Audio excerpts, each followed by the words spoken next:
શ્રી મુરજીભાઈ છે। મારા મમ્મીનું નામ ઈલાબેન મનસુખભાઈ કડવાભાઈ રાવત છે।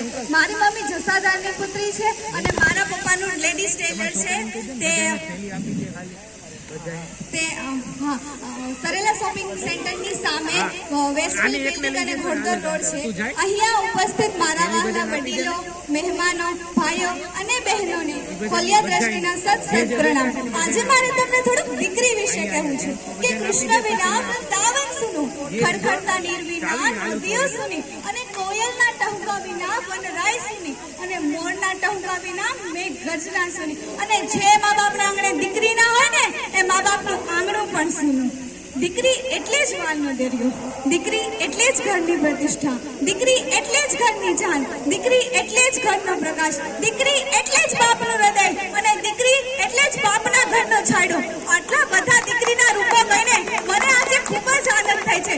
જેમ બગીચામાં ફૂલની સુગંધ ઓછી પડી જાય ને તેવી જ રીતના જે મા બાપના આંગણે દીકરી ખિલખિલાટ કરતી હોય ને એ મા બાપે જરૂર અનુભવ્યું છે અને એ જ મા બાપને મારે આજે એક નાનકડી એવી અપીલ કરવી છે કે જેને આંગણે એક દીकरी रखती हुई कि आप अपनी बेटियों को कभी चांद जैसा मत बनाना कि हर लोग उसे घूर घूर कर देखे, बल्कि आप अपनी बेटियों को सूरज जैसा बनाना कि हर लोग उसे देखने से पहले हर एक की नजर झुके।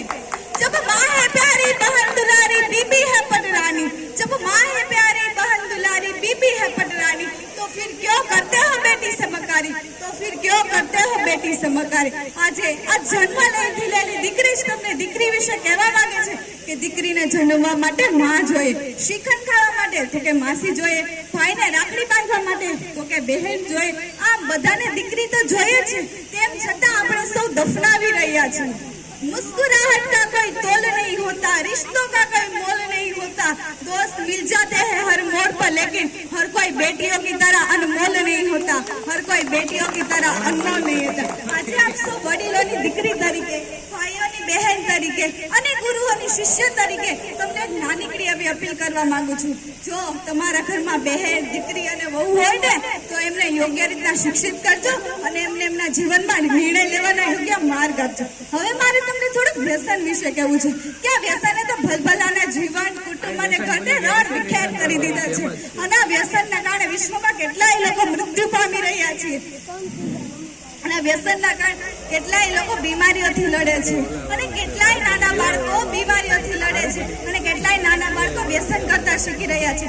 દુઃખની વાત તો એ છે કે વ્યસન કરતા એમના વડીલો પાસેથી જ શીખે છે અને જ્યારે વ્યસન કરતા હોય ને ત્યારે વડીલો પણ નથી રોકી શકતા।